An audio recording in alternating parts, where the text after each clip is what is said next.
এইগুলো আমার থাইল্যান্ড ট্যুরের একটা অংশ। থাইল্যান্ডের বিভিন্ন জায়গাতে আমি যাই। তো মালয়েশিয়ার কুয়ালালামপুর থেকে 30 জনের একটা টিম মোটর সাইকেল আর গাড়িতে করে আমরা থাইল্যান্ডে যাই।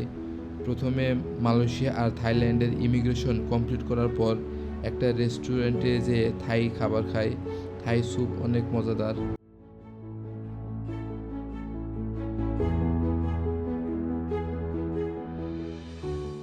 প্রথমে আমরা যে এই রিসোর্টে থাকবো, এই রিসোর্টটা অনেক সুন্দর। এই রিসোর্টটা দেখতে বাগান বাড়ির মতো। আমরা এখানে এক রাত থাকবো, পরের দিন সকালবেলায় উঠে ও সামুই আইল্যান্ডের জন্য বাইর হবো। আর আমাদের রিসোর্টের সামনে সমুদ্র ভিউটা অনেক সুন্দর, সামনে বিশাল সমুদ্র।